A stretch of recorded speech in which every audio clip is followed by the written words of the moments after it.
9 years after the Anti-Corporal Punishment Act passed, legal decrees were established to protect students from any physical harm or discipline involving instruments. Once the act was adopted, managing students became increasingly difficult for teachers. Students proved to be more devious than expected by using the new laws to their advantage. A nationwide survey of over 1,000 teachers revealed that over 98% of them felt their jobs had become more difficult. Criticism over declining teacher authority intensified after a student beat a teacher to death, leaving the nation in shock. Sensing the gravity of the education system's collapse, the legislature and the Ministry of Education realized they needed to take action. They decided to take advantage of the media's heavy focus on a scandal involving an A-list star. Under the cover of the celebrity scandal, they passed a revised version of the Teachers Protection Act. It was a move they knew the public might not respond to well. Now, 2 years later, after those legal changes, a man with a weary expression prepares for these new changes. A young student calls out to his mother, letting her know he is headed off to school for the day. A sudden thud signals a tragic event as someone falls to the pavement. A horrific scream rings out as blood is seen pooling on the ground. Early that morning, a boy in the grade above Kyungmin had killed himself.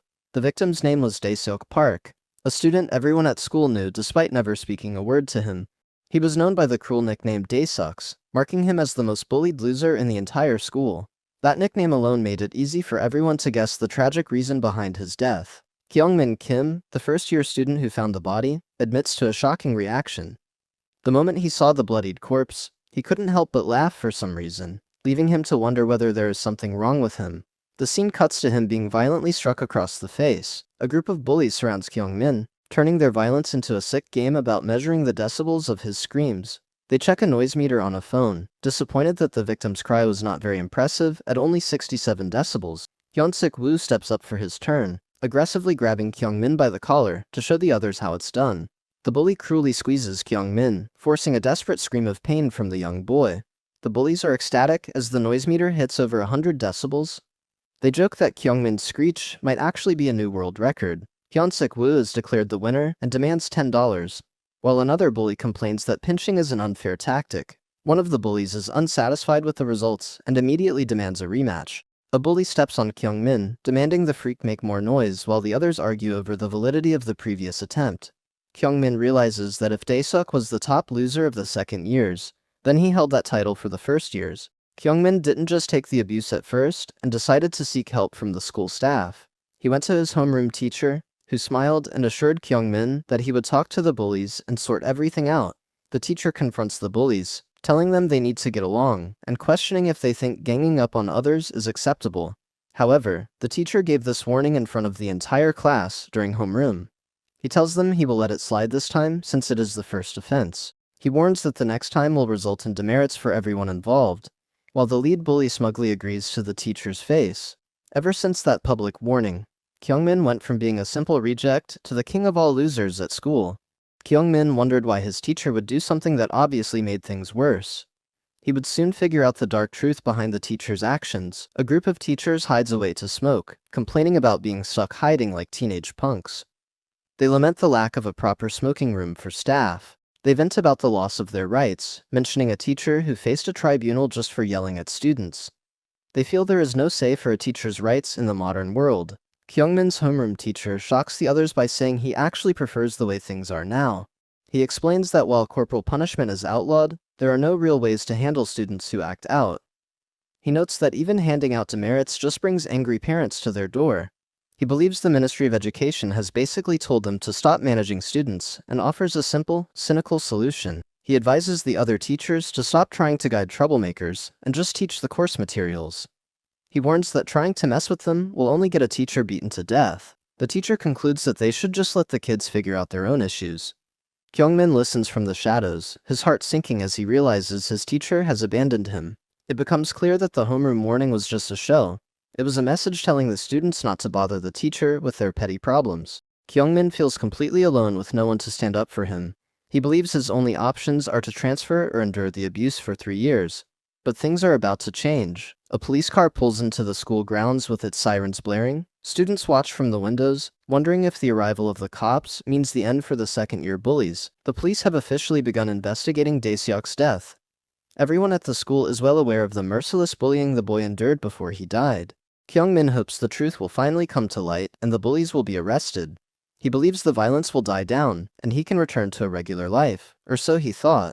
Kyungmin is shocked to hear that the police concluded the second-year student's death was caused by study stress. Students gossip about how the police questioned everyone, yet not a single person snitched about the rampant bullying. One of the bullies revealed that even the teachers were involved in silencing the students, and callously dismissed the victim's death as bad luck.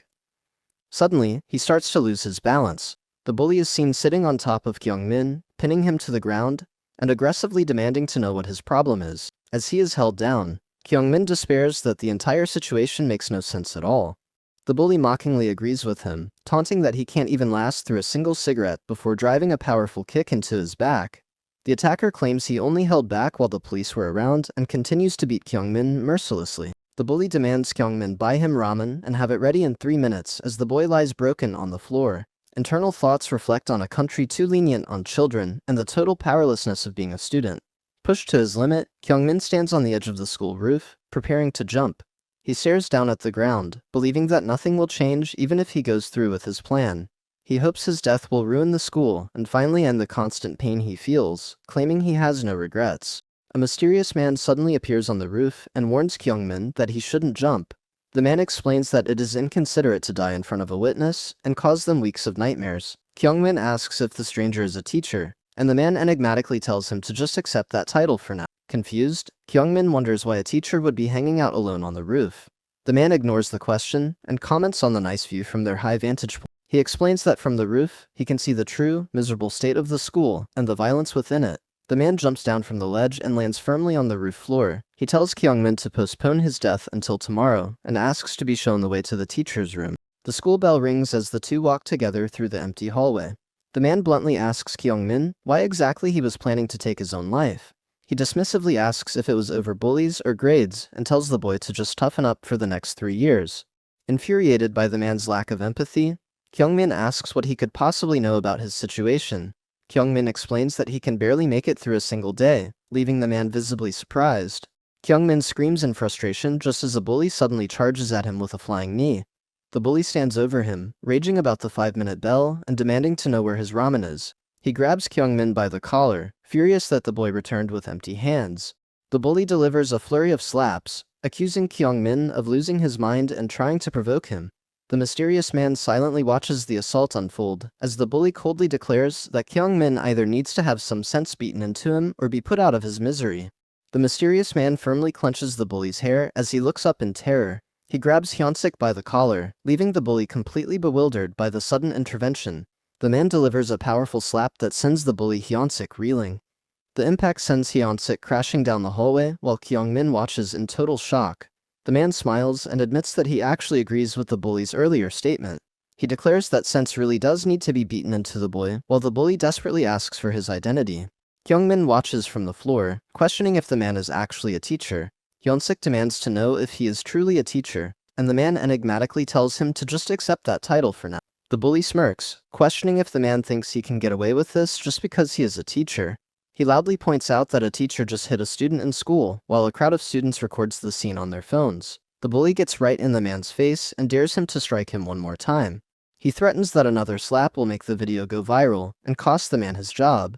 But the stranger simply smiles and asks if he is certain. The mysterious man tells the bully he asked for it while delivering a flurry of powerful slaps that leave the boy in shock. Despite being beaten, the bully desperately warns that his friend is a YouTuber and will make the man famous online. But the stranger mockingly asks if that means he's about to be a star. The man continues his relentless assault, sarcastically telling the recording students to make sure they catch his good side for the video. While students cheer at the sight of their tormentor getting beaten, a worried teacher watches the scene and wonders about the stranger's identity. The bully screams in pure rage as he faces off against the man who refuses to back down. Losing all control, the bully charges forward with a punch, swearing that he'll kill the man whether he's a teacher or not. The bully's arrogance peaks as he claims to own all the first years at the school. The man easily overpowers the bully, sending him crashing into a classroom door with a violent impact. The bully groans in pain as he is slammed repeatedly against the wall, unable to defend himself. Another heavy impact rings out as the bully lets out a cry of pain. Trapped and desperate, the bully screams for the man to open the door and let him go. The man reveals a baton and explains that back in his day, students would thank their teachers for disciplining them. With a powerful swing, the man strikes the bully with the baton, delivering a brutal blow. The bully's face contorts in a horrific scream of pure agony as the physical discipline continues. The surrounding students watch in stunned silence as the man menacingly wiggles his baton. The bully finally collapses to the floor, completely broken by the overwhelming force. The stranger admits that the beating felt good, just as an angry administrator rushes over to demand his identity. He introduces himself as the school's vice principal arrives to stop the assault. But the man calmly explains that he was dispatched to the school that very day. Leaving the official completely confused, the man explains that he arrived unannounced to prevent the school from covering up their issues while he rummages through his pockets. He presents his credentials by tapping an identification card directly onto the vice principal's forehead. The vice principal is shocked to find that the man belongs to the Ministry of Education's Teachers' Rights Protection Agency, an organization he has never heard of. Hwajin Na asks the vice principal if he remembers the teacher killed by a student 2 years ago, explaining that the incident led to the creation of this new agency. He explains that the TRPA provides special guidance to schools with failing administrations, and that official details will be released tomorrow. Hwajin Na accuses the school of covering up a student's death by paying hush money to the police. The administrator denies the cover-up, but Hwajin dismisses him with and promises to start his own investigation. Hwajin notes that TRPA employees possess a very specific and special type of authority. He suddenly swings his baton with a powerful force toward the terrified administrator. He menacingly declares that his agency has absolutely no limits when it comes to their educational methods. With government-granted authority, Hwajin Na vows to give the entire school a real education.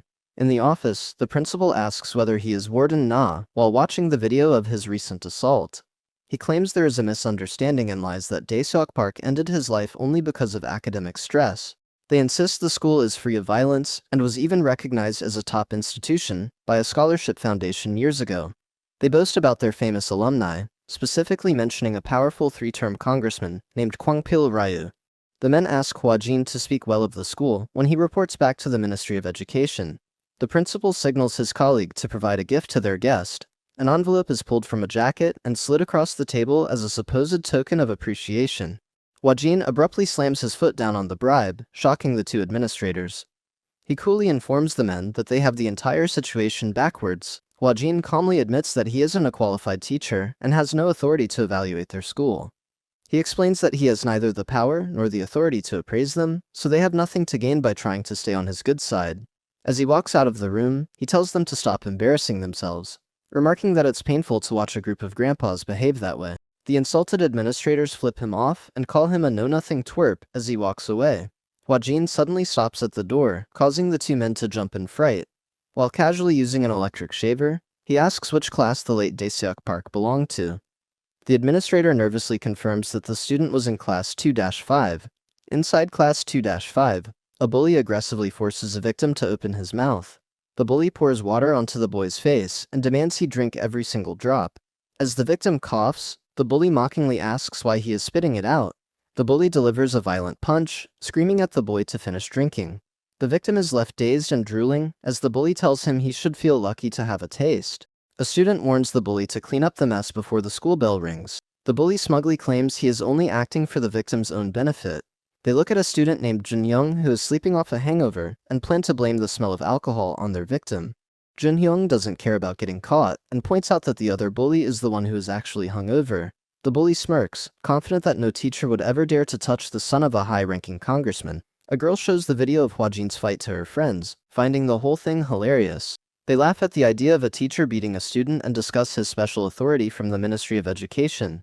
The students start to wonder if the video was actually recorded at their school. Another student dismisses the idea, pointing out that plenty of schools wear uniforms that look almost identical. The classroom door suddenly slides open, catching everyone's attention. Hwajin Na walks into the room and stands at the front of the class. He laughs and gives the students a casual, mocking greeting. The students looks on in total confusion, wondering what is happening in the classroom. A student demands to know the stranger's identity, while Hwajin Na acts surprised that the dean didn't mention his arrival.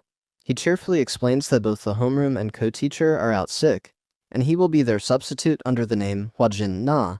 He admits he's new to teaching and hopes they can get along, while a student smugly thinks the new substitute will be an easy target. The classroom erupts into loud chatter as students ignore the teacher, boasting about bullying others and making plans for after school. He silently stands at the front desk, listening to the chaotic noise filling the room. With a sharp grin, Hua-jin-na decides to take attendance so he can finally put names to the faces of his new students. He begins calling out names like Son Young-kang and Nare Kim, trying to maintain order amidst the constant chatter. He continues calling names like Hak-jae Kim and Junhyung Ryu, while the students remain completely indifferent to his presence. Hua-jin-na's expression shifts as he calls out the name of the deceased student, Dae-seok Park. A heavy silence falls over the classroom as he mentions his name. He mockingly notes that he doesn't see Dae-seok and asks the class if the boy is simply absent. Junyoung looks up with a cold glare as Hua-jin-na points out a suspicious detail. Despite the classroom appearing full, there are actually no empty desks in the room. A student bluntly informs the new teacher that the person he is looking for is actually dead. The bully mockingly recounts how Dae-seok jumped off a building after struggling with his grades, splattered on the ground, and died, laughing callously at the boy's tragic death. Hua-jin-na stares back coldly as the bully tells him he should have done his research and accuses him of ruining the mood. He smiles as he catches on to the situation. He thanks the class for the information and says he will return to taking attendance. He calls out the name of a student named Byung-soo Park. Byung-soo is shown panting heavily with a very red, sweating face. Hwa-jin asks Byung-soo why his face is so red and wonders if he is feeling sick. He suddenly notices a strange smell coming from the student. The bald bully points to Byung-soo and claims that the boy was just drinking alcohol in the middle of class. The bully laughs, suggesting the boy was so stressed he just started drinking from a bottle. As the bully claims the bottle was finished, Hwa-jin leans in to take a deep sniff of him. He notes that Hak-jae smells like liquor too, though the bully claims it's just from sitting nearby. He explains how the scent of alcohol changes over time and correctly guesses that Hak-jae force-fed the victim to hide his own hangover. Hak-jae Kim screams that Hwa-jin is full of nonsense, while Hwa-jin calmly asks if this is the same way the bullies treated their previous victim. He stares with an intense gaze, asking if this is how they murdered Dae-seok Park. Hak-jae Kim is visibly shaken and outraged at the shocking accusation of murder. The bully furiously denies killing anyone, but Hwa-jin suddenly moves in with terrifying speed. Hwa-jin-na ruthlessly squeezes the bully's face, silencing his desperate protests. He admits he originally planned to lay low and observe the school, but his plans have clearly changed as he tosses the bully aside. With a violent crash, Hak-jae is sent flying across the classroom and into the desks. The bully is left broken on the floor, coughing and gasping for air after the brutal impact. Hwa-jin-na calls for the class representative, causing the nervous student to jump in surprise. He orders the representative to take the injured Byung-soo to the nurse's office for some much-needed rest. Looking over the classroom, Hwa-jin notes that after observing the school, he has identified 3 major problems that need to be addressed. He identifies the first problem as the students constantly taking their teachers for fools. The second problem is the rampant, no-good bullying that has poisoned the entire school environment. As he prepares to name the final problem, the bully charges at him with a desperate insult. He delivers a heavy strike with a folder, cutting off the bully's attack instantly. He slams the bully's head into the floor, declaring that the school remains dangerously complacent even after a student's death. Standing over the fallen bully, Hwa-jin-na introduces himself properly as a warden from the Teachers' Rights Protection Agency. He informs the stunned classroom that they have the luck of being the very first case handled by the TRPA since its founding. He suggests that if they want to know how his organization was created, they should look up a specific video of a bully's education online. He notes that there aren't many people on the bully's side, as the internet comments celebrate the legal discipline he received. With a cold expression, he concludes that the students have brought this entire situation upon themselves. He orders the class to stand up and place their hands on their desks now that they understand the situation. He questions the students about the appropriateness of chatting while he is taking attendance, and if that is how a student should behave. Pointing to the broken bully on the floor, he asks the class if they only care about their peers' opinions, and warns them to stand up within 3 seconds or face the same fate. The students nervously begin to stand up as the teacher starts his countdown. Suddenly, Junyoung Ryu intervenes from the back, commanding everyone to sit back down. He tells the class that they have no reason to listen to anything the teacher says, and repeats his order for everyone to sit. As Hwa-jin reaches the final count of 3, Junhyung once again tells his classmates to sit. Losing his patience, Junyoung Ryu roars at the students to sit down immediately using a vulgar insult. Terrified students scramble back into their seats as Hwa-jin watches them with a cold, intense glare. Junhyung remains unfazed, mockingly asking the teacher what he plans to do next. The privileged bully smugly points out that it seems everyone in the room respects him far more than they respect the teacher. Hwa-jin-na looks down at a student record, focusing on the file in his hands. Inside the folder is the student profile of Junhyung Ryu, the privileged class leader. He orders Junhyung to come to the front of the class. but the arrogant student flatly refuses the command. Hwajin menacingly warns the boy that he won't like the consequences if the teacher has to walk over to him, but Junhyung smugly dares him to try and see who ends up in trouble. With a chilling smile, Hwajin Na agrees that they are about to find out exactly what happens next. The classroom fills with the sound of heavy footsteps as he begins his slow, intimidating walk toward the defiant bully. He casually brushes past the privileged bully, who remains seated and unimpressed by the teacher's presence. With a violent kick, Hwajin slams open the classroom door to catch those hiding in the hallway. He immediately identifies the principal and vice principal, who are caught loitering right outside the doorway. Hwajin demands to know exactly what they think they are doing. He insults the administrators, telling them it is not respectable for two men their age to be eavesdropping on him like a pair of rats. The principal nervously scratches his head, claiming they were just curious to see how someone from the Ministry of Education would handle a classroom. The administrator leans in to whisper a forgotten detail to the warden, who casually asks what he has to say. He points out that the student in the back named Junyoung is actually the son of the powerful congressman Kwangpil Ryu. Hwajin acts surprised to learn the boy's father is a politician. While the principal confirms that the congressman and the Minister of Education have been close friends since college, the principal excitedly waves to Junyoung, asking the boy to pass along his greetings to his influential father. Hwajin Na puts on a dramatic act, pretending to realize he was about to make a massive mistake by bothering the student. He mockingly suggests that upsetting the congressman's son would land him in serious trouble with his own superiors at the ministry. The principal is relieved that the warden finally understands the situation and asks him to speak highly of the school once he reports back to his boss. Junyoung flashes a smug grin, confident about his political connection. Hwajin Na delivers a sudden strike to the arrogant student, leaving him in total shock. He asks the principal if he truly understands the gravity of the situation they are in. Hwajin explains that students are highly impressionable and have witnessed the administration bowing down to a child just because of his political connections. He continues claiming that the principal's weakness has made the boy view the staff as total pushovers. He declares that this loss of respect from the lead hooligan has caused the entire student body to stop taking the school seriously, leading to their current ruin. Hwajin asserts that to restore the rights of the teachers, they must completely overhaul how discipline is handled at the school. He warns the principal that if his methods are questioned one more time, the administrator will receive a special lesson of his own. He orders the vice principal to gather every single member of the teaching staff in the gym immediately. The administrator is stunned by the demand, wondering if the warden truly wants everyone assembled. Standing before the gathered staff, Hwajin formally introduces himself as the warden of the TRPA. He admits that in his short time observing the school, he has already identified a massive number of systemic problems. He explains that he cannot manage the student body alone and asks for the total cooperation of every teacher in the room. He makes a shocking announcement, informing the staff that as long as he is guiding the school, they are all granted the same no-limits authority that he possesses. He vows to take sole responsibility for any mishaps and promises that none of the teachers will face any legal consequences for their actions. He opens a large locker with a loud clang, revealing a wide array of disciplinary instruments. The teachers stare in disbelief as Hwajin invites them to step up and take their pick of the weapons. One teacher is horrified, asking if the warden is seriously suggesting they return to the days of corporal punishment. She argues that while some students misbehave, using such methods is a blatant violation of their human rights. Ignoring her protests, Kyungmin's homeroom teacher, Mr. Kim, steps forward to examine the contents of the locker. He reaches out and grabs a specific weapon. Mr. Kim is impressed by the perfect grip and sturdiness of the pool cue, wondering how many years it has been since he last held one. With a manic grin, he declares that the legendary golden pool cue of Manan District has finally made its long-awaited return. The other teachers are overcome with nostalgia, commenting on the high quality of the oak instruments as they begin to pick their own tools. A week after Warden Na's arrival, the school has changed drastically as someone yells out in shock, questioning if they are dealing with a bunch of thugs or broke-ass punks. A teacher aggressively disciplines a student for forcing others to buy him drinks, telling him to stop and use his own money instead. With the return of the legendary golden pool cue, the teacher declares that he will no longer tolerate even a minute of pathetic bullying.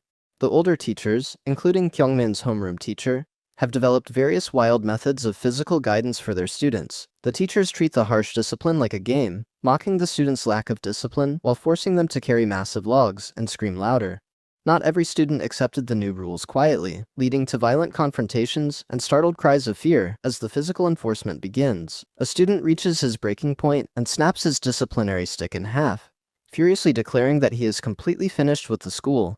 Hua Jin-na suddenly appears at the door, telling the rebellious student that his desire to quit is the last thing he wanted to hear. Hua Jin-na smiles menacingly as he questions the boy's desire to leave and warns him against having such negative thoughts at such a promising young age. Hua Jin-na ignores the student's pleas to be let go and drags him away to find a quiet place for a long talk about his future. Any student who rebelled against the new corporal punishment methods was taken personally by Mr. Na to the Special Guidance Counseling Office. After the counseling session, Hua Jin-na cheerfully reminds the terrified and shaken student to keep everything they discussed in mind. The student steps out of the room, suddenly breaking down in tears as he offers a desperate apology. Witnessing the dramatic change, his teacher flinches in complete shock, stunned by his unexpected behavior. Every student who received special guidance returned with a completely changed attitude, with them even desperately begging to be allowed back in class. A teacher violently grabs a student's ear, screaming at him for ignoring her repeated warnings about sleeping in her class. The atmosphere of the school has shifted so much that even the most defiant students are now forced to hold out their hands for physical punishment on command. Students, mostly the bullies, complain that the school has become a nightmare where they are treated like animals, leaving their bodies in constant pain from the discipline. The bullies urge Jun-hyung to use his father's political connections or the media to stop the current situation, questioning the point of his power if he won't use it now. Jun-hyung snaps at his friends, telling them they are talking too much about things they don't understand. He reveals that his father's assistant confirmed their school is the first testing ground for the Ministry of Education's new system. He confidently asserts that the authorities must have anticipated the trouble this change would cause. He explains that even if the situation made the news, the authorities have already prepared excuses to justify their actions. He adds that since the law was passed by the ruling party leader 2 years ago, his father is unable to intervene. Jun-hyung realizes that posting about their situation online would only lead to public backlash, as people would believe troublemakers deserve the harsh discipline. He concludes that they are currently powerless to change anything. The bald bully screams in disbelief, asking if they are expected to continue living under these harsh conditions. Jun-hyung snaps back, telling him that isn't what he meant. A sudden creak from the rooftop door catches the attention of the gathered bullies. They turn to see who has just arrived. With a dark and predatory grin, Jun-hyung declares that he has simply been waiting for the perfect moment to strike back. Jun-hyung tells his crew to watch closely as things are about to shift in their favor just as a new student arrives. Asking why Jun-hyung wanted to see him, the quiet school courtyard stands empty as Kyungmin Kim walks by, holding a cup of spicy ramen with a look of mild surprise on his face. Hua Jin-na calls out to Kyungmin, jokingly asking the roof loaner if he is still acting as a servant for the bullies. Kyungmin gives a joyful smile and proudly declares that the ramen is all for himself. Hua Jin-na simply beams back at him. Kyungmin happily slurps his noodles while sitting on a bench next to Hua Jin-na, enjoying a rare moment of peace on the school grounds. Hua Jin-na asks Kyungmin if his school life has improved since his arrival. Kyungmin happily eats spicy ramen, admitting that bullying has decreased significantly thanks to the warden's intervention, and wishing this peace could last forever. He explains that the bullies are only behaving because he is present, and doesn't believe they have actually changed as people. Kyungmin realizes that once the warden's dispatch ends, the school will likely revert to the way it was before. Hua Jin-na playfully smacks Kyungmin, calling him a party pooper and telling the boy to give him more credit for his work. The warden tells Kyungmin not to be so pessimistic because he already has a plan for the future. But Kyungmin is suddenly distracted by someone's arrival. Kyungmin looks on in shock as a severely beaten student suddenly approaches them in the courtyard. The injured boy desperately begs for help, claiming that he can no longer endure the abuse he is facing. Hua Jin-na stands up and tells the boy to walk with him so he can hear the full story of what happened. Hua Jin-na walks with a wary expression while the bloodied and terrified student walks beside him. The truth is finally revealed as the boy's mind flashes back to Jun-hyung Ryu. He proposes a brutal new tactic, asking what would happen if a student who could no longer endure corporal punishment finally snapped and stabbed a teacher. Jun-hyung Ryu's plan becomes reality. The boy suddenly lunges forward with a knife and stabs Hua Jin-na in the stomach. Kyungmin screams out in a total panic for Mr. Na. The assassin student huffs in terror as Hua Jin-na looks on with a cold, unbothered expression. Hua Jin-na firmly seizes the student's arm, preventing any further movement.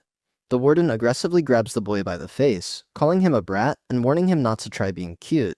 Hua Jin dismisses the attack as pathetic, pointing out that the boy barely nicked him and clearly doesn't know how to use a knife properly. Ignoring the boy's struggle, Hua Jin declares that he is coming with him. The student is violently thrown into a room, crashing onto the floor in shock. The door to the special guidance counseling room creaks shut, sealing them inside. Inside the office, Huajin bluntly orders the student to sit while he prepares to remove his jacket. Huajin reveals a back covered in old scars and a fresh bleeding wound, leaving the student completely stunned. He slides open a drawer to retrieve something, ignoring the boy's wide-eyed reaction. A mirror and a basic sewing kit are laid out on the table. Huajin tosses the mirror to the student, ordering him to take it immediately. He commands the boy to come closer and hold the mirror up so he can properly see the wound on his side. The student is forced to watch in horror as Huajin Na begins to stitch his own wound shut. While working, Huajin calmly asks the boy who exactly put him up to the attack. He notes that it didn't seem like the student was actually trying to hurt him and demands to know who was behind the plan. The boy frantically swears that no one told him to do anything and that he acted entirely on his own. Huajin slams a knife into the table, warning the boy that he could rot in prison for attempted murder and questioning if he's willing to go to jail for what the bullies made him do. The warden leans in close, asking if he needs to remind the boy who he should really be more scared of. Suddenly losing interest, Huajin tells the kid to forget it and scram. He puts his clothes back on, claiming there is no point in giving the boy a chance to tell the truth if he's just going to chicken out. Huajin tells the boy to be a pushover for his entire life, causing the student to snap and scream that the bullies want him dead. The student begins to explain that Daeseok Park once stood up to Junhyung, leading to a tragic chain of events. In a flashback, he describes Daeseok as a popular, smart student who was liked by everyone, unlike himself. He contrasts this with Junhyung, who hung around with the wrong crowd and bullied everyone while ruling the school. He notes that despite their differences, Daeseok and Junhyung never paid any attention to each other and never crossed paths. The two students existed in completely different worlds within the same school. The piece ended when a teacher scolded Junhyung, demanding he get his feet off his desk during class. She warned him that if he wouldn't respect the rules, he should stop coming to class and let his father handle things. While a student recorded the confrontation, Junhyung slammed his hand on the desk and aggressively told the teacher to quit her yapping because she was making his ears bleed. He mocked her as a pathetic public school teacher and threatened to have her fired with one phone call before preparing to slap her. A sudden, powerful punch connects with Junhyung's face, catching him completely off guard. Daeseok Park stands over him, calling him an asshole and asking how he dares to talk to their teacher in such a disrespectful way. As Junhyung wipes blood from his lip with a dark glare, the boy notes that this was the exact moment Daeseok's life took a turn for the worse. A group of bullies stops Daeseok on his way to school, ignoring his desperate pleas to be left alone so he can get to class. The bullies immediately begin a brutal physical assault, landing heavy, repeated blows on the defenseless student. A school-wide group chat officially labels Daeseok as the #1 loser, instructing every student to harass him and make sure he gets hit at least once a day. Daeseok is forced to walk through the school grounds with a humiliating sign on his back. As the boy explains, he was treated worse than garbage. The tragedy deepens as Daeseok's father, a government interior contractor, suddenly loses all his clients and falls into bankruptcy and alcoholism. Junhyung pins Daeseok to the ground with his foot, ignoring the boy's desperate cries about his family losing their home because of the bully's influence. When asked how far he intends to take the abuse, Junhyung wears a sadistic smile and declares that he will only be finished once Daeseok is dead and buried. As Daeseok weeps in agony under his boot, Junhyung laughs and mockingly tells him to just go ahead and die if he can no longer endure the torment. The inevitable tragedy finally occurs, and the boy notes that the outcome of Daeseok's suffering is already well known. Following the death, teachers enforce a strict code of silence among the students, while Junhyung is completely removed from the list of suspects due to his father's political power. The student trembles, thinking about how Junhyung rules the school like a king. He despairs over Daeseok's death and the cruel game of picking the next top loser, realizing he is next in line. Exhausted from the long explanation, Warden Na fall fast asleep and snore loudly in the counseling room. The student nervously wakes the warden, who groggily stretches and asks if the boy has finally finished telling his long life story. Huajin Na dismissively asks if the entire story was just to admit he's afraid of a brat.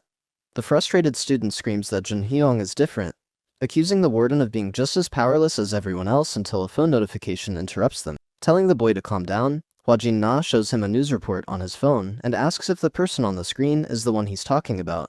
From the roof, the bullies notice that no emergency services have arrived, making them wonder if their plan failed.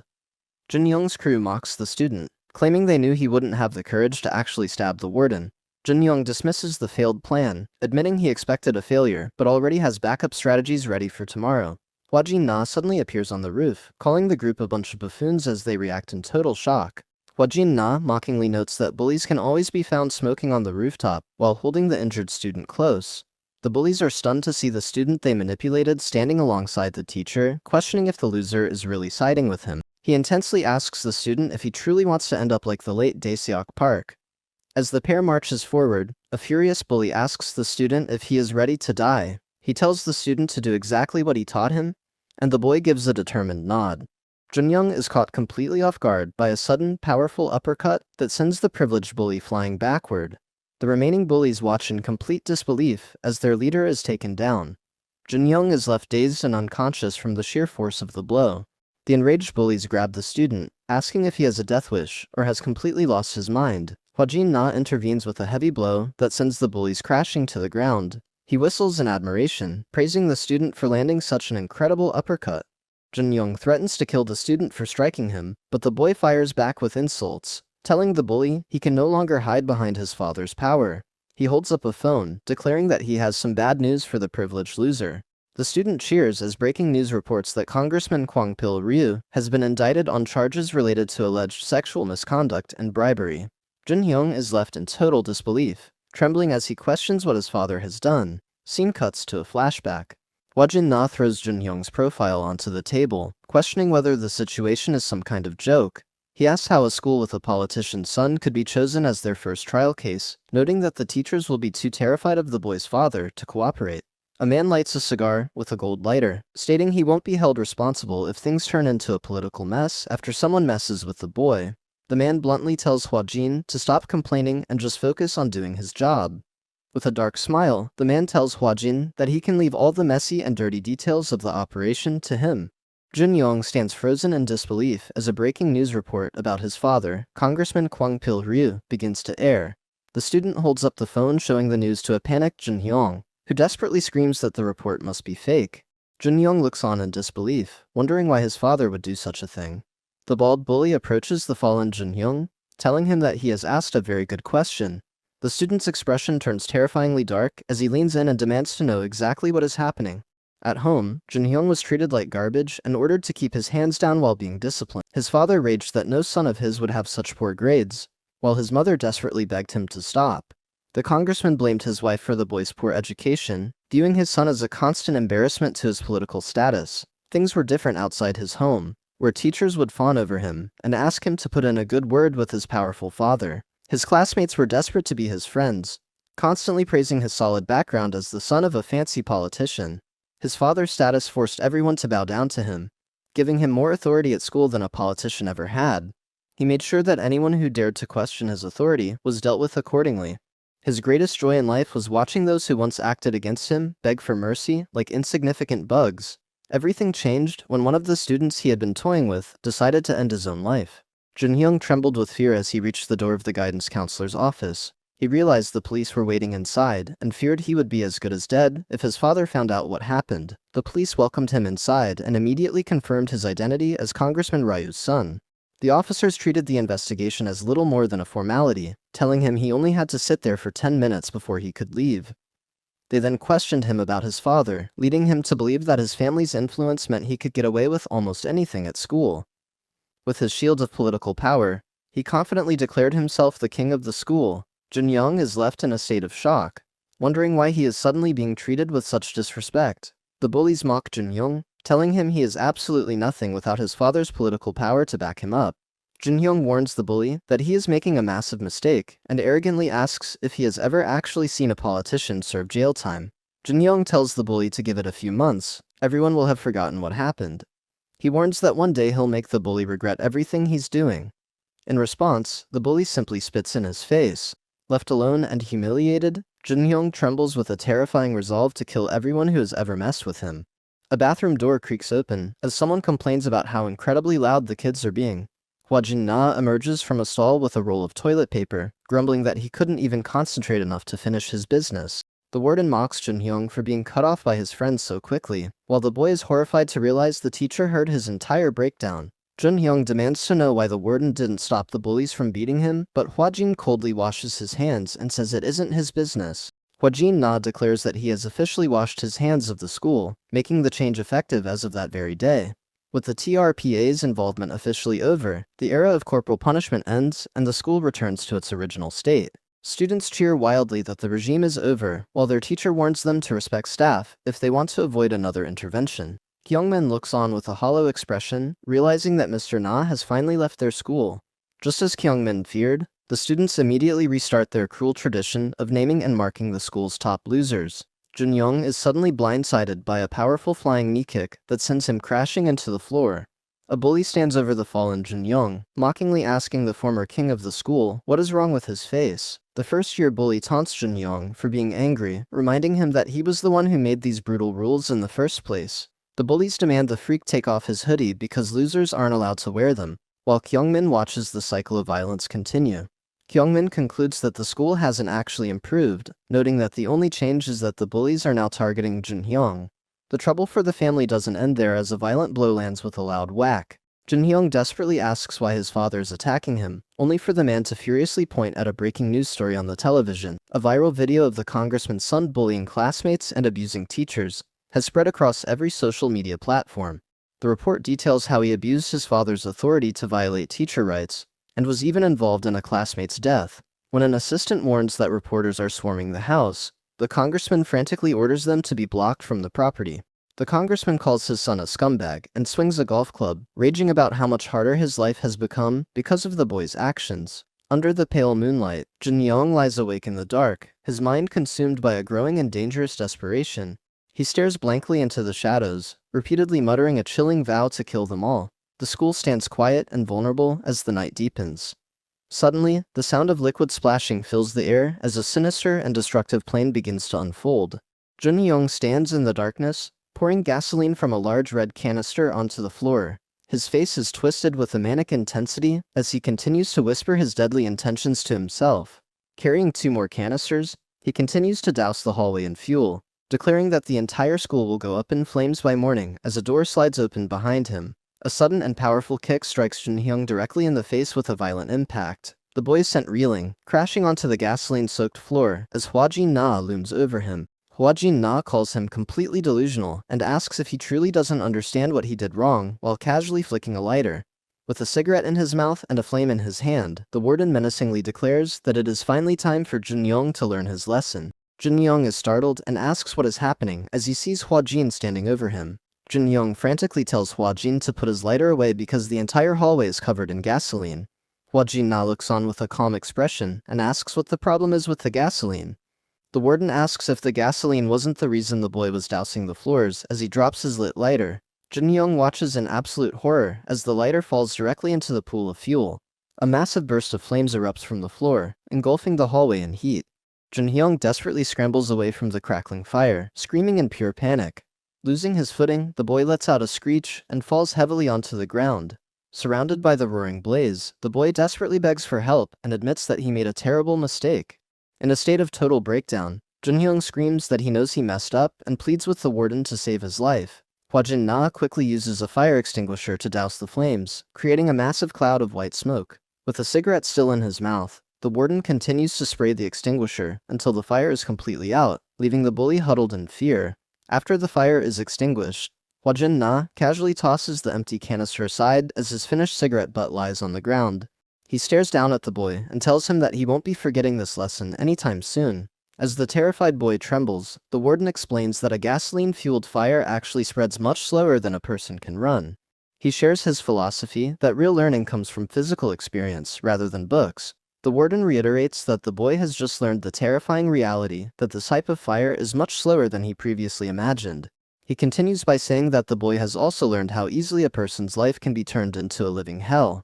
He points out that this hell is created by wrongfully using power and authority. Hwajin Na grabs the boy and tells him that ganging up on others and driving them into a corner is a lesson he will feel deep in his bones. The warden tells the boy that by experiencing his own actions firsthand, he will finally understand the weight of his crimes and take real responsibility for them. He declares that teaching students to face the consequences of their actions is precisely the kind of education he seeks to provide. After pushing the boy down, the warden coldly reminds him that no matter how much responsibility he takes, it will never bring back the student who died because of him. He walks away, stating that it is only fair for the boy to carry the heavy weight of his actions for the rest of his life. The boy is left in a state of total despair, letting out pained groans as the reality of his situation finally sets in. Hwajin-na reveals his position at the Ministry of Education and presents all the evidence he gathered on Jun-young's wrongdoings during his time at the school with the TRPA. The police immediately take Jun-young and the rest of the bullies who tormented Dae-seok into custody, while the bald bully desperately screams that he was forced to participate. That same afternoon, news breaks across the country that Jun-young's father has been officially expelled from his political party. Unable to withstand the mounting pressure from the public, Jun-young's father announces his resignation from his seat in the National Assembly. Due to the massive scandal, the entire country learns about Mr. Na's unconventional teaching methods as the TRPA and Jun-young Ryu trend online. Media outlets begin stirring up public criticism regarding the need for the TRPA and their controversial legalization of corporal punishment. Kyungmin observes the situation from his phone, noting that the internet has become completely polarized by the recent events. Looking concerned, Kyungmin stares at his screen and wonders if Mr. Na is actually going to be okay, following the backlash. As the car approaches the Ministry of Education building, an assistant reviews the anticipated questions for an upcoming press conference. She warns that because the TRPA's actions are so unconventional, the questions will be aggressive, and the ruling party will likely rouse public detest against them. The assistant explains they have prepared scripted answers to combat the negativity, but the man beside her tells her to forget it and put the papers away. He declares that it isn't his style to predict things or use scripts like a coward, insisting on taking the bull by the horns instead. Identifying himself as Gang-seok Choi, he claims he has survived far worse, and vows to show the reporters that his tongue is mightier than their pens, while his assistant worries about his pride. A sudden beep and a look of shock from the driver signal an unexpected obstacle in the road.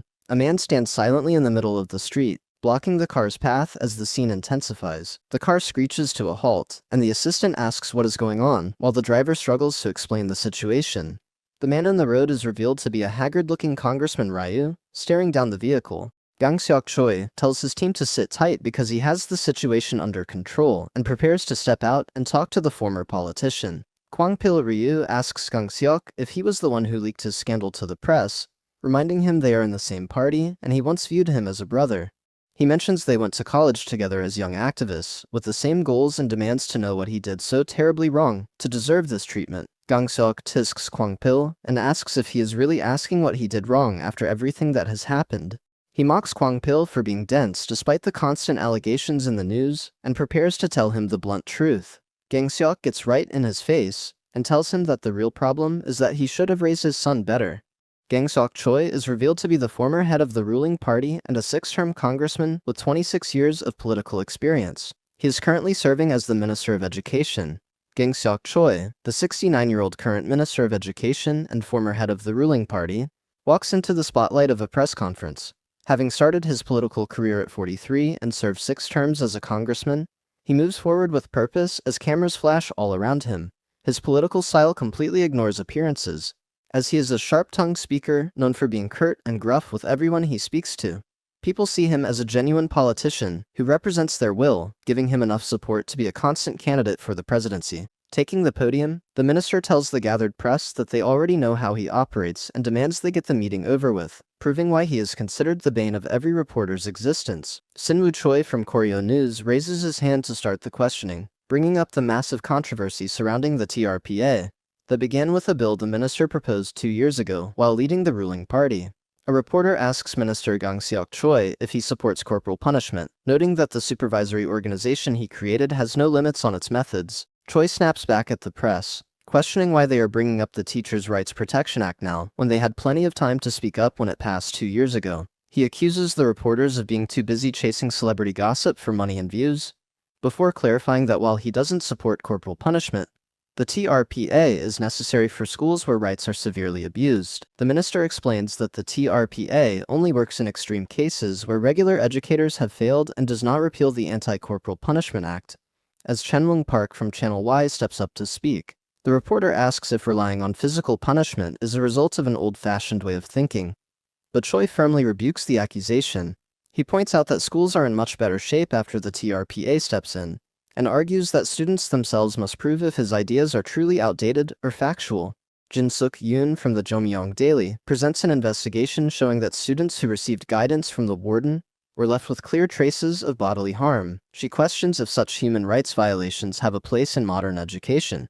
While Choi wonders who these human rights are actually meant to protect, Choi argues that students have lost their lives because schools grew lax, and asserts that a few bruises on troublemakers are worth it to ensure a safe environment for everyone else. As Kyungmin watches the broadcast, the minister claims it is more important to protect hardworking students and tells the reporters to stop repeating the same questions and look at different perspectives. The minister declares he will put his full weight behind the TRPA, regardless of opposition, and warns parents to stop calling him with their incessant complaints. While watching the aggressive press conference on his phone, Hwa-jin-na sits at a grave and wonders how such a wild man has managed to stay in office for 6 terms. Hwa-jin is startled when the man he was just criticizing suddenly appears behind him and asks what he meant by his comment.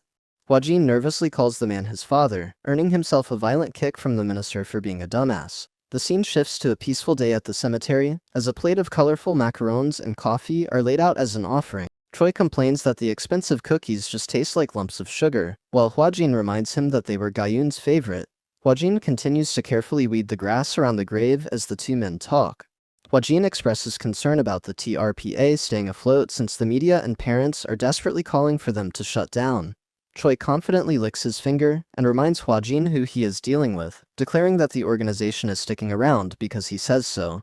Hwa-jin observes that even though his companion is a top presidential candidate, his terrifying anger is still frightening to witness as they stand before Gayun Choi's grave. Hwa-jin questions if Gayun would truly be happy with their current actions, while Choi firmly states that revenge is never sought for the sake of the dead. Choi looks down at the grave, explaining that they seek revenge only because the living cannot bear the weight of their own pain. Choi grumbles about the blinding sunlight as he commands Hwa-jin to follow him and leave the cemetery. Choi mentions he has a new assignment at Guwon High-Tech High School, noting that the principal specifically reached out to the agency for assistance. Hwa-jin realizes that a principal personally asking for help means the school must be in serious trouble, as administrators usually try to hide their problems. Hwa-jin arrives at the new school, noting that the entire institution is in dire straits as he begins to walk through the halls. With a sinister grin, Hwa-jin wonders what kind of disaster he is about to face as he witnesses a violent fight break out right in front of him. The two students exchange brutal blows and insults, completely ignoring their surroundings as the hallway brawl intensifies. Terrified students flee the hallway as two rival groups of tough-looking delinquents approach each other with heavy, intimidating footsteps. A leader from the automotive department mockingly calls them Pikachu as he greets the electrical engineering students, accusing them of looking for a fight. The opposing leader fires back with insults about car washing, telling the other boy he should have stayed out of his way and moved his fat ass better. A massive brawl erupts as students scream insults, calling for the death of the electric department students, while others are told to crush the auto department freaks. Hwa-jin-na smirks at the chaotic violence, confidently declaring that this is the perfect job for him as he takes a firm step forward and wonders what he needs to do next. Looking out at the intense hallway brawl, Hwa-jin-na questions if his mission is simply to bring an end to this ongoing war. Ever since he was a young child, he was completely obsessed with cars of all shapes and sizes. Even as a baby, he had no interest in robots or other toys, and only ever wanted to play with his toy cars. He discovered his life's passion much earlier than most kids, dreaming of becoming a world-class auto engineer one day. He followed his dream and enrolled in an automotive engineering school, but his excitement was immediately met with the sounds of a violent hallway war. Looking out at the chaotic brawl filling the school halls, he realizes that his lifelong dream has suddenly transformed into a terrifying waking nightmare. Brutal blows and heavy impacts ring out through the corridor as students mercilessly attack one another. The sounds of the violent struggle echo everywhere as the young student is eventually knocked to the floor amidst the chaos. The fallen student aggressively orders him to stop idling and join the brutal fight immediately. The bully screams a final warning, threatening to beat the boy himself if he doesn't charge into the fray right now. Terrified and desperate, the boy lets out a scream as he dashes forward to join the violent confrontation. His attempt to fight back is cut short by a powerful punch that lands directly on his face with a sickening impact. Lying broken on the floor as the war continues around him, the boy despairs that he has reached his limit and can no longer endure the constant pain. A sudden tap near his head catches his attention, and he looks up to see the imposing figure of Warden Hwa-jin-na standing over him. As the warden calmly walks past the chaos, the student watches him with a look of recognition, feeling that the stranger's face is strangely familiar. The principal expresses his deep gratitude that the warden arrived so quickly after being contacted before offering him a drink to welcome him to the school. As the principal nervously tries to explain why he requested help, The warden interrupts to ask if the school's different departments are currently locked in a violent power struggle. Guan High-Tech High School is described as a complete disaster as a student is suddenly sent reeling from a powerful and unexpected blow to the face. A violent confrontation erupts in the gym as one student is kicked to the floor, while several others are forced to watch the assault from their knees. A bully rages at his peers for failing to meet their violent quota, leaving a beaten and bruised student trembling in absolute terror. Overcome with regret, the boy wishes he could travel back in time to convince his younger self to play with robots instead of his obsession with cars. The boy explains that the school's social hierarchy is determined by a brutal and all-out fight that takes place on the very first day of the semester. After the first-year hierarchy is settled, the students engage in another massive brawl a week later to decide which grade level is truly the strongest. A month into the semester, the most critical battle begins as the second and third-year students fight to establish the final pecking order between the departments. Admitting his own weakness, the boy reveals that he has remained at the very bottom of the automotive department's hierarchy for 3 years in a row. Despite the constant violence and abuse, the only thing that kept the boy going through his 3 years of school was his genuine love for the hands-on classes. Just as the boy thought his fighting days were over in his senior year, a loud and aggressive student named Ho Zhongli begins to violently berate the group. Ho Zhongli throws a massive fit, declaring that he refuses to settle for second place and vows to make their department number 1 before he finally graduates. The boy wonders why any of this matters, as he is violently kicked for being a useless pissant who failed to meet the group's violent quota. Ho Zeong suddenly stops his assault as he recognizes the beaten and terrified student as his supposedly loyal third-year lackey, Hyungju. Ho Seong mockingly helps Hyungju to his feet, telling him it is all good and claiming that a veteran like him deserves to be treated with more respect. Ho Seong-lee delivers a brutal blow to Hyungju, sending him reeling with a powerful and violent impact. After the victim crashes into the floor, the bully looks down with utter disgust and calls the boy an embarrassment. Ho Seong aggressively grabs Hyungju by the hair, mockingly questioning how he survived 3 years without landing a single punch. The bully continues to belittle the boy for attending a fighting school, while the victim internally questions the logic behind such an idiotic mindset. Hwajin Na suddenly intervenes, dismissively calling the bully's logic nonsense and reminding him that school is for education, not fighting. The arrogant bully tells the stranger to mind his own business and demands to know his identity as the man prepares to respond. The victim realizes he recognizes the man from the news, just as the stranger formally introduces himself as Warden Hwajin Na from the TRPA. He is surprised that Ho Zeong hasn't heard of the TRPA, despite their viral fame, but the bully aggressively dismisses the news. Ho Zeong-lee threatens to beat Hwajin if he doesn't leave immediately, but the warden remains completely unfazed.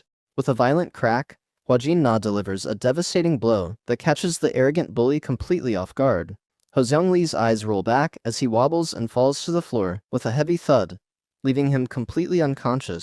The surrounding students are stunned that their leader was taken down in a single hit, while Hwajin Na casually calls out to Hyungju. He wears a friendly smile as he asks the bruised and nervous Hyungju if he can lend him a hand. Inside the electrical engineering lab, students complain about the auto department's recent behavior following their defeat at the start of the semester. Hong Ki-cho, the top-ranked student of the electrical engineering department, furiously vows to crush their rivals so they never dare to challenge them again. He orders a surprise attack on the auto department, declaring that electrics will never lose their top spot as his followers shout in agreement. He is caught off guard as Hyungju Kim calls out the electrical engineering students over the school intercom. Hyungju Kim identifies himself as the bottom of the auto department hierarchy and boldly challenges the rival department to a fight in the gym, leaving his enemies fuming with rage. A large group of students charges toward the gym only for one to be immediately taken down by a violent kick to the face. Hwajin Na ruthlessly strikes the charging students with his baton, leaving them dazed and screaming in total confusion as he effortlessly handles the crowd. He greets the students and mockingly tells them all to calm down. He orders everyone to take a seat in the gym, which has been transformed into a classroom for a forced combined session between the rival departments. The warden introduces his new character education course and dares any student with a problem to step forward and settle it with a fight. Hwajin Na dares anyone with a problem to step forward, leading a bewildered student to question his identity and authority. The warden simply smirks, asking if they are really talking to him. He formally introduces himself as the warden of the TRPA from the Ministry of Education. A shocked Hong Ki-cho repeats the organization's name as the gravity of the situation sinks in. He excitedly points out that he saw the warden on YouTube, as the teacher authorized to physically discipline kids. Hwajin Na cheerfully confirms that the boy really knows his stuff. Realizing they are his second assignment, The electrical engineering leader warns the warden to be ready because his group is as mean as junkyard dogs. The students prepare for a confrontation, as Hwajin simply tells them to bring it on. With a swift motion, Hwajin Na swings his baton and delivers a brutal strike to a student's back. The impact leaves the boy collapsed on the floor in total shock. Hwajin Na calls the leader a wise guy and demands to know who gave him permission to leave. The student is left fuming with rage at the warden's blatant disrespect. The student grabs the baton, claiming the teacher should be smart enough to know better. He firmly warns the warden not to ask for a fight if he isn't prepared to handle the consequences. He rages that he doesn't care if Hwajin is a teacher, and threatens to destroy him if he continues to be annoyed. The warden mocks the boy's confusion, and dares him to actually try taking up his problem. Hwajin Na sinisterly announces that the first period of his character education course is about to begin. The subject is knowing one's place, leaving the student swearing in pure frustration. Declaring that class is already over, the student swings a baton at Hwajin Na. He screams that once he is finished with the teacher, school will be out for good. Hwajin Na delivers a devastating blow that sends the student crashing onto the gym floor. The impact is so powerful that the boy's eyes roll back in his head. The student crashes violently onto the floor as Hwajin Na mockingly wonders if the kids at the school actually know how to fight. He casually taps his baton while looking down at his defeated opponent. He delivers another strike, tisking the student for trying to lay a hand on his teacher. Nearby students desperately scream for their leader, Hong Ki, to wake up as he lies unconscious. As students beg their fallen leader to wake up, the second-ranked student of the electrical engineering department glares at Hwajin Na. He calls the warden an asshole with a look of pure hatred. Ignoring the fact that Hwajin is a teacher, the rank 2 student orders his crew to attack. A group of delinquents charges forward with a collective roar of rage. From his seat in the back, Ho Seong-lee watches the chaos and notes that it is exactly like seeing his own group 30 minutes ago. The auto department students look on as their rivals charge into a trap. Hwajin Na effortlessly dodges the incoming attacks and delivers a series of rapid strikes with his baton. The sounds of heavy impacts fill the air as he neutralizes the charging students. A student lets out a horrific scream as Hwajin Na continues his relentless assault with kicks and baton strikes. The gym is filled with the sounds of smacks and cracks as the delinquents are broken. He delivers a humiliating and painful lesson by repeatedly striking a student across the rear with his baton. The relentless smacks echo through the gym as the physical discipline continues. The defeated students huddle on the floor, screaming in agony that their behinds are on fire. Hwajin Na looks down at the broken group with a calm and satisfied expression. Stunned by the warden's incredible speed, the second-ranked student wonders about his identity before flinching in terror. Hwajin Na casually asks what the holdup is and questions if the boy is the next one up for discipline. The terrified student desperately tries to decline the challenge, but Hwajin Na suddenly moves in. With a violent motion, the warden grabs the boy firmly by the throat. Hwajin Na chokes the second in command, noting that leaders who lose wars must bear the full weight of that responsibility. The student is left gasping for air as the warden delivers his chilling final word. The student lets out a desperate cry as Hwajin Na delivers a flurry of powerful baton strikes. The relentless impacts leave the boy completely defenseless against the warden's overwhelming force. Hwajin Na leaves a student broken and smoking on the floor before casually asking the room if anyone else wants a turn. The remaining students flinch in pure terror, too afraid to even meet the warden's gaze. With the hallway war officially over, Hwajin Na wears a sharp grin and orders everyone to finally take a seat.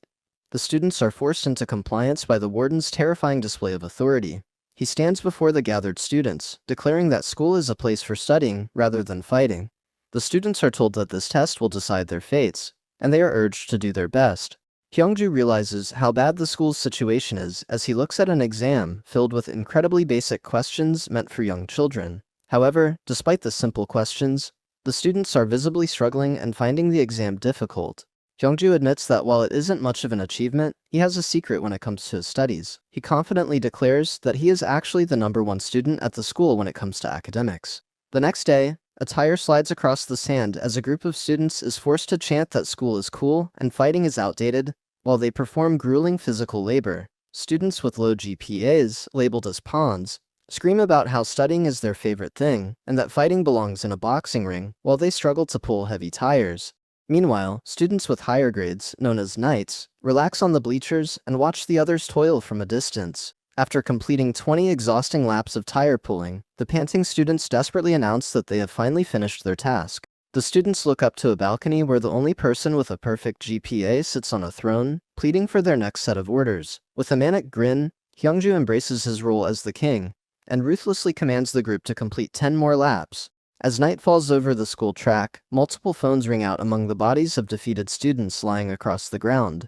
Gwon-hyuk-jang casually answers his phone while sitting on a defeated student, explaining to Hong-ki that his supposedly indefinite suspension only lasted 2 weeks. He asks how things are going at the school, and if the class rankings have been finalized yet. Gwon-hyuk reacts in shock to the news he hears, snapping his cigarette in half as his expression turns serious. Gwon-hyuk-jang, the top-ranked student of the electrical engineering department, is outraged to hear about the arrival of the TRPA.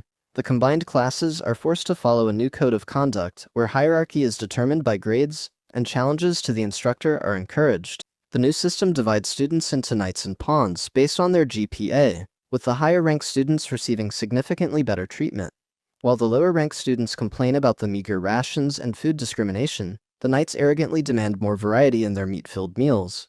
Hyungju Kim, the academic king with a perfect GPA, mockingly suggests he should eat less for his health while enjoying a massive feast. As he continues to gorge himself, the king callously remarks that the high-quality food isn't even the best he's ever had. Some students slam their trays in rage, declaring that using food to shame them is going too far as the group prepares for a second confrontation. Hwa Jin-na remains unfazed as a student challenges him, referencing the historical IMO mutiny, where soldiers' rice rations were reportedly half replaced with sand, sparking outrage over unfair food distribution. The warden mockingly claims to be moved to tears by the students' historical knowledge, finding the moment truly worthwhile. After easily defeating the challengers, Hwa Jin-na jokingly promises to only strike them once because he was so impressed by their history lesson. Ho-seong Lee violently grabs the king by his collar, asking how much longer he plans to act superior to everyone else. The bully warns Hyungju that once the teacher leaves, he'll become a tragic evening news headline, "Body of a loser found in a ditch." The warden suddenly appears behind the students and mockingly cites a national law, claiming that any pawn who threatens the king deserves death for their entire family. He coldly commands all of the low-ranked students to assemble before him immediately. The students are forced into grueling physical labor while chanting their loyalty to the king and their commitment to education. The king demands they shout louder as the students desperately chant that they can also become king if they just study hard enough. Hwa Jin-na playfully remarks that the once shy student is actually doing a great job of ruling over his former tormentors. While the warden jokes that Hyungju should become a teacher, the terrified boy desperately asks if he can finally stop being the king. Hyungju clings to the warden in a panic, crying that he will be killed by the bullies the moment the teacher's assignment ends. Hwa Jin-na gives the boy a reassuring tap, telling him to lighten up because he isn't going to let anyone die. The warden tells Hyungju there is no reason to be afraid of students his own age, and promises that the school will be completely different by the time he leaves. Looking over the forced classroom session, the internal thought reflects that even fixing these specific bullies might not be enough to change the school's core issues. A mysterious figure in a yellow jacket looms, questioning if anyone truly knows who created the school's original brutal hierarchy system. A heavy rattling at the door signals the arrival of Gwon-hyuk-jang. Ho-seong Lee is slammed onto a desk, while another student mockingly warns him against talking back when he already knows the consequences. While Ho-seong rages that a lucky test score doesn't make anyone better than him, he is suddenly silenced by the news that the legendary Gwon-hyuk has returned from suspension. The bullies are confused about how Gwon-hyuk's indefinite suspension ended so quickly, but the news of his return is confirmed. The bullies boast that once the legendary Gwon-hyuk-jang returns, the new teacher will deeply regret ever setting foot in the school. Suddenly, a massive impact rings out as the gym doors are violently kicked open, catching everyone's attention. Hwa Jin-na and the students watch in stunned silence as a powerful presence slams into the room. Ho-seong Lee wears a sadistic grin, eagerly anticipating the violent confrontation that is about to unfold. The broken remains of the door lie on the floor as the mysterious figure in the yellow jacket finally steps into the light. Holding a massive sledgehammer, Gwon-hyuk-jang introduces himself and mockingly apologizes for breaking in after finding the door locked. Hyungju screams in pure terror at the sight of the legendary bully, while Gwon-hyuk casually turns his gaze toward the notice. After observing the new grade-based hierarchy sign, Gwon-hyuk mockingly remarks on how nice the new system seems to be. Hwa Jin-na notes that Gwon-hyuk certainly knows how to make a dramatic entrance. He reveals that he personally arranged to have the student's suspension lifted so he could keep a close eye on the person who messed up the entire school. The warden scolds Gwon-hyuk for being late on his very first day back, and sternly orders him to drop his hammer and get on his knees. Guan Hyuk casually tosses his heavy sledgehammer and bag aside, offering a half-hearted apology and explaining that he simply isn't a morning person. A violent impact rings out as Guan Hyuk delivers a powerful strike that catches the warden off guard. The legendary bully wears a confident smirk, admitting that the warden actually lives up to the hype surrounding his reputation. Hwa Jin-na manages to block the attack, observing that the student clearly knows his way around a fighting ring. Guan Hyuk points to the sign declaring that challengers are always welcome and mockingly asks why the teacher is making such a long face. With blood on his lip, Hwa Jin-na stares back intensely as Guan Hyuk asks if he is worried because he is stronger than he thought. Hwa Jin-na notes the numbness in his hand before wiping the blood from his mouth, admitting he will definitely need some elbow grease for this fight.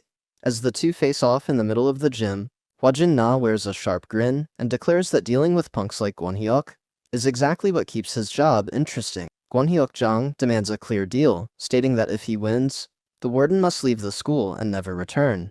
To which Hwa Jin-na mockingly agrees to run away if he loses. Guan Hyuk clenches his fist and offers to let the warden clock out early before launching a powerful punch that whooshes through the air. Hwa Jin-na narrowly avoids the strike as the punch whips past him, and he immediately prepares to swipe back at his opponent. Hwa Jin-na delivers a devastating punch that connects with Guan Hyuk's face with a violent wham. Guan Hyuk's face contorts in shock as the force of the blow sends droplets flying, but it only makes him more furious. Guan Hyuk-jang catches the warden off guard and slams him violently onto the gym floor with a powerful slam. Hwa Jin-na lies motionless on the ground, seemingly unconscious. A flashback reveals that the first time Guan Hyuk was seen was during a brutal fight to determine the top student of the first years, where he delivered a heavy wham to his opponent. Guan Hyuk-jang stood over his fallen enemies, proving to everyone that he would eventually become a living legend of the high school. Before long, he had defeated the upperclassmen and became the first freshman in 8 years to reach the top of the school's food chain. Outsiders mocked them, calling them goons, laughing at the rumor that a freshman took over the entire school, and questioning whether their bird brains have lost their ability to fight. One of them gives a cold warning to the outsiders to stay away from his school, claiming he can smell the oil on them from where they stand. Guan Hyuk's reputation grew far beyond the school, as he defeated everyone in his path. Becoming known as the #1 powerhouse in the entire district, the Guan students celebrate wildly after finally sweeping the entire district, boasting that this is the true level of their school. A student recalls the history of Guan Vocational High, where the Mongol army once ruled with an iron fist, and declares that Guan Hyuk-jang is the new man in charge. They believe Guan Hyuk will surpass the legends of the past, as the students cheer for him standing over the fallen warden. The students celebrate Guan Hyuk's victory, shouting that he rules after successfully knocking out the teacher from the Ministry of Education. The students cheer wildly as they chant Guan Hyuk's name. The bullies approach Guan Hyuk with high praise, comparing him to the legendary One Punch Man for taking down the teacher so easily. Ho-seong declares that there is only one task left and aggressively orders Hyungju to come down, intending to finally overthrow the academic king. Guan Hyuk suddenly grabs Ho-seong's shoulder before delivering a devastating punch that sends the bully reeling with a violent impact. Ho-seong is slammed onto the floor with a heavy thud before Guan Hyuk suddenly grabs Hong-ki by the throat with brutal force. Guan Hyuk insults the choking student, calling him worthless and expressing his disgust at how pathetic they looked, while the warden offered them a challenge. Guan Hyuk berates his peers for failing to defeat the warden despite their numbers before delivering a brutal strike that labels them as pathetic. As the student gasps for air on the floor, Guan Hyuk expresses his disappointment that he ever considered taking such failures on his planned school raids. While the shocked student questions the mention of a raid, Guan Hyuk casually lights a cigarette and commands everyone in the room to listen up. Guan Hyuk declares that people have forgotten their strength and announces a plan to ruthlessly reclaim their reputation, explaining that the school's internal struggle was just training for their upcoming tour. Guan Hyuk vows that they will completely erase the legendary status of the past Guan Mongol army and replace it with their own new legacy. Suddenly, a muffled laugh erupts from the floor, as Hwa Jin-na can no longer contain his amusement at Guan Hyuk's dramatic speech. Hwa Jin-na bursts into a fit of hysterical laughter, banging the floor as he mocks Guan Hyuk's talk of legends and raids, while Hyungju watches in total disbelief. He admits he was too embarrassed to stay silent and mockingly tells the room that their supposedly tough leader isn't the brightest person around. The warden continues his mockery by using baby talk, asking if Guan Hyuk's mother will reward him with ice cream for crushing the entire region. Guan Hyuk lunges in a blind rage, demanding the warden stop looking at him with such disrespect as he charges forward. Hwa Jin-na delivers a devastating counterpunch that connects with a bone-shattering crack. The force of the blow snaps Gwonhyuk's ribs, leaving the legendary fighter in total shock and agony. As the bully screams in pain, Hwajin notes the sound of breaking bones, and explains that every action has an equal and opposite reaction. He mocks the student for lunging like a dumb animal, and explains that the harder he is attacked, the harder he will strike back. The warden explains his core teaching method, stating that trouble made with money, power, or strength will always return to ruin the person who used it. Hwajin taps on the boy's cracked ribs, and notes that he won't be able to punch his way out of trouble for at least a few weeks. The warden turns away from the defeated bully, and offers a casual greeting to the school's academic king. Hyungju is left in total shock when the warden announces that the legendary Gwonhyuk will now serve as his personal valet. With a sharp grin, Hwajin tells the fuming Gwonhyuk to enjoy his new life at the absolute bottom of the hierarchy he created. The Guon High Rebel Alliance gathers at a Chinese restaurant, discussing the shocking news that Gwonhyuk Jang single-handedly defeated Sorok High just 2 days ago. One of the members warns the group that his intuition says Gwonhyuk isn't finished yet and will likely target them next if they don't take action. He proposes they join forces to bring down Guon High, calling his comrades cowards, and insisting they can easily win as long as they don't have to face Gwonhyuk directly. The group argues about the sheer power of their enemy, noting he took down 20 people alone, while their leader maintains that this meeting is specifically meant to plan his downfall. A newcomer enters the room and insults their intelligence, suggesting they abandon traditional methods and use bats or rocks from rooftops to take Gwonhyuk out in a single move. The top dog of Sorok High, who was brutally beaten only 2 days ago, demands they pay up and asserts that any problem can be solved with money.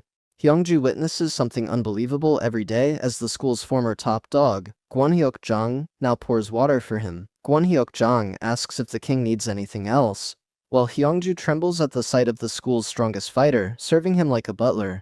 Gwonhyuk wasn't always so compliant, initially raging at Hyungju for having the audacity to order him to get water. Gwonhyuk warns that he is already irritated and threatens to knock Hyungju's teeth out if he tries to boss him around again.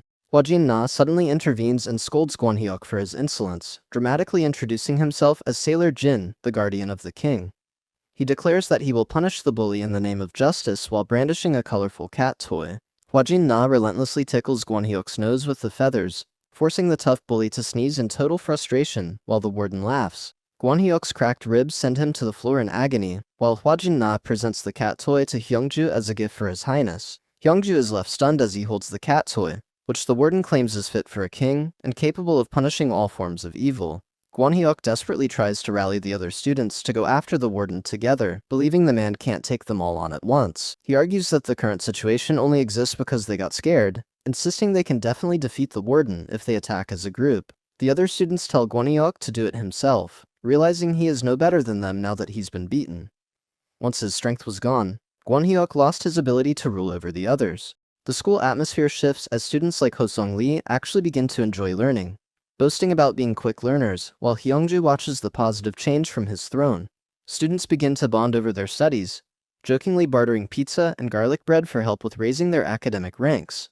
After spending 2 weeks together, the students have grown closer, with some even playfully feeding their peers like children. The long-standing rivalry between the auto and electric departments finally fades as the students begin to genuinely get along and play games together. Hyungju worries that the warden might no longer be needed if things continue to improve, leaving him anxious about what will happen to him once the intervention ends. The principal watches the students from the doorway and smiles, heartened to see them finally coexisting in peace. The principal sits with Hwajin Na and praises him for doing a fantastic job, amazed to see the students getting along after being at each other's throats for so long. He specifically mentions how impressive it is that the warden managed to calm down a notorious troublemaker like Gwonhyuk Jang. The principal asks if seeing the students change makes him proud as an educator, but the warden mockingly remarks that the administrator still has an innocent side despite his years of experience. With a skeptical expression, Hwajin Na asks the principal if he truly believes that the students have actually changed their ways. As school ends, Hyungju nervously tells Gwonhyuk that he doesn't need to carry his bags anymore, but the former top dog continues to follow him silently.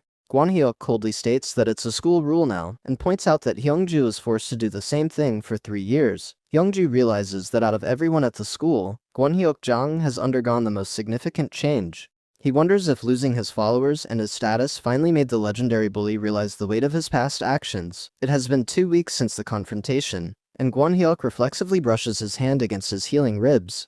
Gwonhyuk notes that he is almost fully healed and fumes over having to hold back his rage, admitting that he even sees the warden's face in his dreams. Driven by a terrifying thirst for revenge, Gwonhyuk vows to smash the warden to pieces tomorrow before hunting down every single person who abandoned him. Rival students suddenly appear and mock Gwonhyuk, laughing at the sight of the district's top powerhouse carrying a loser's bag as a new form of humiliation. Gwonhyuk drops his bags and questions why the three of them are so confident, reminding them that he could easily take down dozens of fighters like them.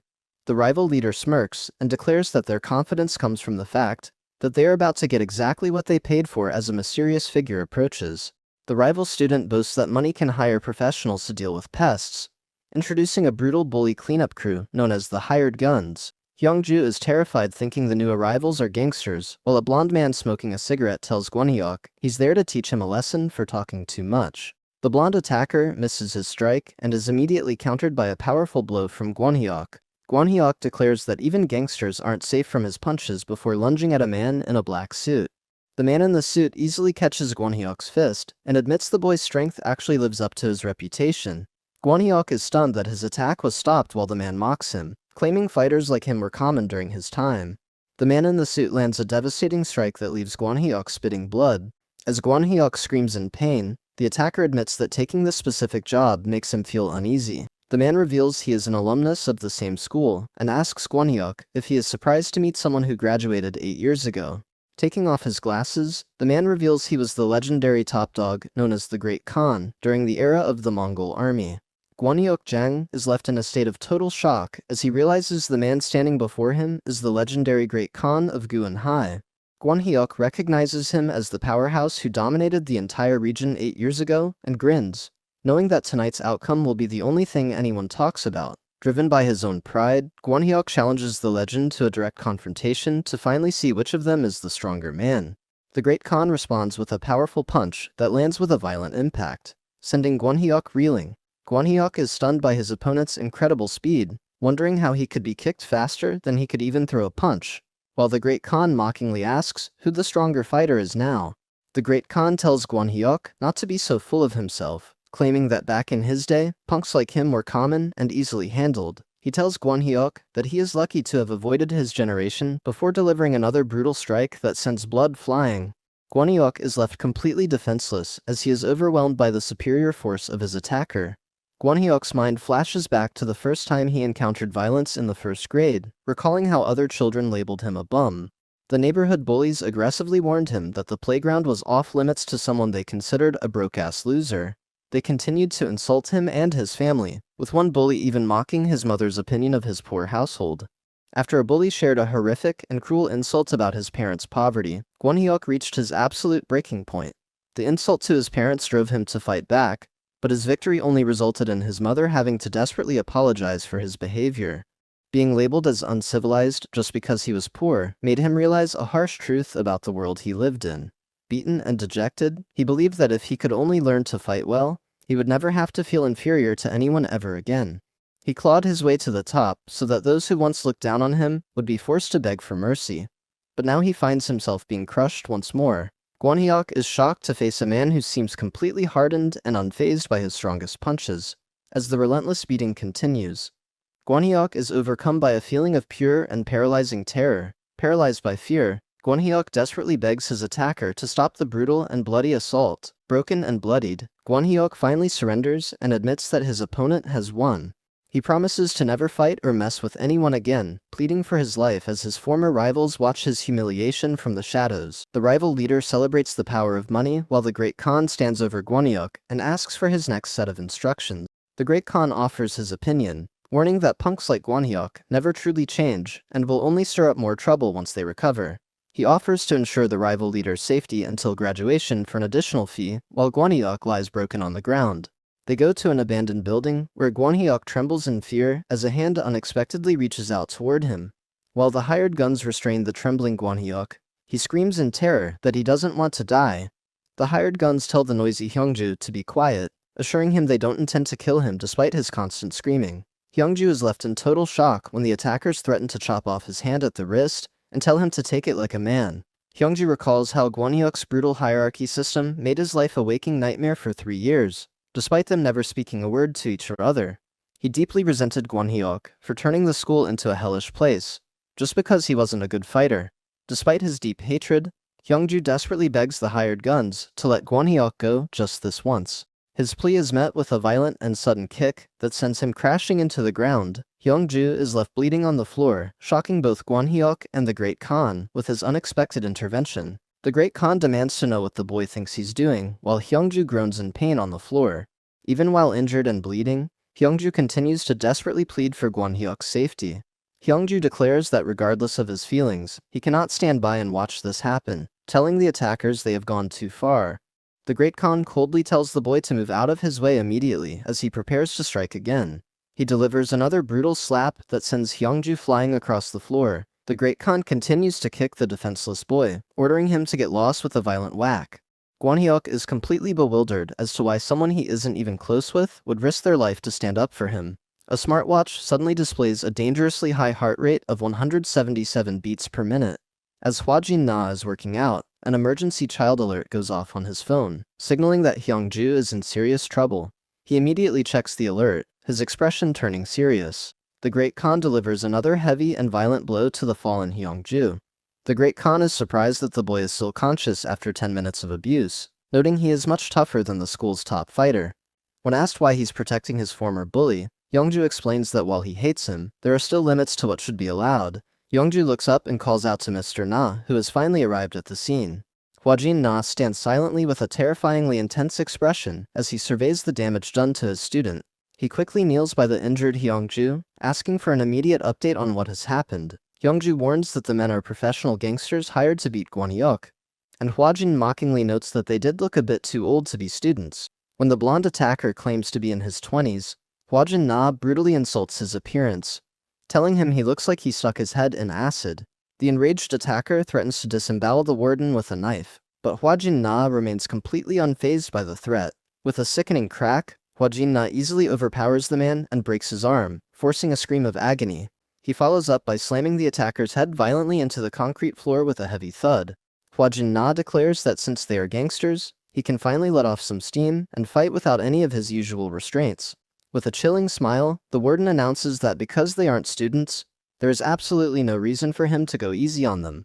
Hwajin Na questions if they are hired muscle and notes he has heard of gangsters who beat kids for money. He stands over a fallen opponent and asks what makes him different from common thugs.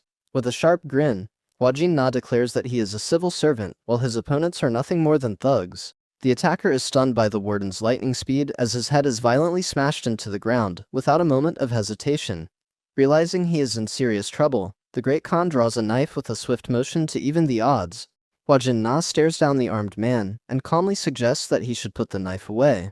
The warden offers to keep the fight as a simple brawl, but warns against using the weapon, only for the enraged gangster to dash forward with a shout. Hwajin Na takes an intense stance and declares that using a knife officially turns the confrontation into a battle. With a cold and focused gaze, Hwajin delivers a sudden smack that connects with the attacker's hand. The Great Khan is left in total shock, caught off guard by the warden's overwhelming speed. The attacker is bewildered that his armed hand was smacked away so easily and begins to recognize the warden's deadly combat stance. Realizing the gravity of his mistake, the gangster tries to strike back, but is met with a relentless flurry of high-speed blows. The attacker realizes he picked the wrong fight, remembering warnings about dangerous people that should be avoided at all costs. With a powerful whack, the knife is sent flying, as the warden demonstrates a specialized technique capable of disarming any opponent. Hwajin Na delivers a devastating punch that connects with a violent smash, sending blood flying from the man's mouth. The gangster is sent reeling and crashes onto the floor with a heavy thud and a loud bang. After a brutal final strike, the warden is revealed to be using Krav Maga, a martial art designed for special forces to maim or kill. He menacingly tells the fallen man to get up because he isn't finished with him yet. Hwajin Na firmly grabs the Great Khan by his hair and declares that a battle only concludes when one side is completely defeated. He delivers a devastating blow that sends the man reeling. The air is filled with the sounds of a brutal struggle as students and hired guns watch the overwhelming violence in total shock. Desperate screams for mercy ring out as the relentless physical discipline continues. With a violent bang, the warden slams the attacker's head against the wall before delivering a bone-shattering kick directly to his face. Trapped and bloodied, the Great Khan realizes with absolute terror that the man standing before him is not joking. He is overcome by the chilling realization that the warden truly intends to kill him. Overcome by a paralyzing fear of death, the Great Khan desperately grabs the warden's leg and begs for his life. The broken fighter desperately pleads for mercy, admitting his mistakes and begging the warden not to end his life. Hua Jin-na ignores his pleas and strikes another devastating blow that sends the Great Khan crashing to the floor with a heavy thud. Desperate to survive, the man begs to be let go and vows to abandon his life as a thug, swearing an oath on his own mother's life. The warden delivers another humiliating smack to the man's face, throwing him onto the ground. The Great Khan finally collapses onto the floor in total defeat as the bloodied Hyungju watches the scene in stunned silence. As the defeated fighter lies broken on the ground, Hyungju looks on with pure shock at his battered face. The Great Khan turns to Hyungju and desperately offers a sincere apology for his actions. He begs the boy to use his influence to stop the warden's relentless assault. Desperate to end the pain, the man offers to pay Hyungju 20 times his medical costs, prompting the warden to mockingly remark that he is finally making a sensible offer. Hua Jin-na explains that a real apology should be directed at the victim of the abuse, rather than the person providing the punishment. With a final warning, the warden tells the broken man to take his lesson and leave the school grounds immediately. Hua Jin-na walks through the gym and asks Gwon-hyuk if he witnessed the consequences of his actions. The legendary bully is left speechless, kneeling on the floor in total shock. The warden points out that the brutal treatment Gwon-hyuk just witnessed is an exact reflection of how he has treated others until now. The day after the warden's departure, the school reverts to chaos as the rival departments gather to witness the long-awaited execution of Hyungju Kim. The gym is filled with the sounds of pure rage as the students raise their fists and demand the death of their former king. Hoseong Lee mockingly reminds Hyungju of his earlier threat, claiming that now that the warden is gone, the boy will finally meet his tragic end in a ditch. Suddenly, the gym doors are violently kicked open with a massive slam, catching everyone's attention. Gwon-hyuk Jong stands at the entrance and aggressively commands everyone in the room to leave immediately. With a look of fierce determination, Gwon-hyuk declares that anyone who dares to touch his friend, Hyungju, will have to face him first. A red SUV speeds past the school before coming to a sudden loud halt at the entrance. A guard greets the red SUV's driver and asks about the reason for her visit today. The woman reveals that she has been appointed as a new warden for the TRPA. Hoseong Lee spits in disgust, while Hong Ki-cho discusses Gwon-hyuk Jong's strange behavior, wondering if the warden threatened him. The bullies continue to question his motives, suspecting the warden might be behind his sudden change. Hyungju is visibly shaken as he offers a stuttering thank you to the former top dog for his intervention. Hyungju lets out a nervous laugh, internally wondering if the legendary bully only brought him here for a private beating. Hua Jin-na looms over the kneeling bully, calling out his past behavior of using strength to degrade others and enforce a delusional hierarchy. The warden tells the fallen student that he was never going to truly understand until he experienced being a victim himself. A powerful kick swings through the air, leaving the legendary bully completely frozen in shock. A heavy impact rings out as Hua Jin-na kneels beside the boy and tells him that he was actually quite lucky. Hua Jin-na warns the student that without the outside interference, he would have received the same brutal treatment as the thugs. The warden credits Hyungju's strong character for saving the bully, noting that most victims would have happily watched him suffer for making their lives hell. Hua Jin-na points out that Hyungju risked his life to protect his former tormentor, and asks the bully if he would have done the same. The warden delivers a final lesson, stating that a person's true worth is measured by their character rather than their physical strength. Hua Jin-na gives a chilling warning that he will return if the student is too stubborn to understand the lesson. As he walks away, the warden promises to return for a much harsher lesson if his message hasn't sunk in. The two students remain on their knees as Gwon-hyuk eventually turns and begins to walk away in silence. Gwon-hyuk suddenly stops and clarifies that he didn't intervene on Hyungju's behalf because of any threats from the warden. The former bully admits that Hyungju's brave actions from the previous day were actually awesome. Following that day, Hyungju was finally able to make it to graduation without ever suffering from bullying again. Gwon-hyuk didn't get into a single fight for the rest of his time in high school, and instead focused all his energy on training and preparing for his future. Although they went their separate ways after graduation, 10 years later, they ended up working side by side at the same automotive company.